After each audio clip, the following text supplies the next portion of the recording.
Гадаад улсын хувьд бизнес болон аялал жуулчлалын гарц хятад улсын Эрийн хотоор нэлээдгүй хувийн дамжин өнгөрдөг бөгөөд судалгаагаар хоногт 7-оос 9 мянган хүн орж гарч замын үүд Эрээний бомбд өндөр ачаалттай байлаа. Эрийн хот руу газраа зөрчхөд Улаанбаатар замын үүд рүү 1 өдөр, замын үүд Эрээн рүү 1-2 цаг зарцуулдаг. Харин Улаанбаатар Эрээний чиглэлд нислэг үйлснээр 1 цагийн дотор хүрэх боломжтой бөгөөд ингэснээр ард иргэд зорчигчдод учирдаг нэлээдгүй хүндрэл бэрхшээл ачааллыг бууруулах боломжтой болж байгаамаа.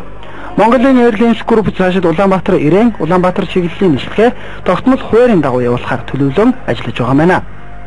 Энэ нислэг нь бол анх удаа одоо техникийн нислэг хийж байгаа. Монгол улсаас одоо Эрийн хот руу хятадын засгийн газраас бол өнөөдрийн байдлаар орон нутгийн нислэг хийдэг. Анх удаа одоо олон улсын нислэг бол өнөөдөр үйлдэж байгаа гэж одоо ойлгож болно. За үнэ хөлсний хувьд бол бид нэр дунджаар нэг 250 мянган төгрөг орчим төлөвлөж байгаа. Тэгээд цаашдаа бол бид нэр бүх одоо чиглэл ховд хөвсгөл гээд бүх чиглэлүүдээс одоо ховдоос Эрээн хүртэл мөрөнгөөс одоо Эрээн хүртэл гэдэг тарифнуудыг гаргаж ард түмэндээ үйлчлэн гэж бодож байгаа. За давтамжийн хувьд бол бид нэр өдөр болгон хэлнэ. Орон нутгийн олон улсын чиглэлд арилжааны агаарын тээврийн хүчлийг үзүүлэх зорилгоор байгуулагдсан тус компани 2012 оны 1-р сараас эхлэн орон нутгийн 5 чиглэлд тогтмол аяллаа нислэг гүйцэтгэж эхэлсэн юм а.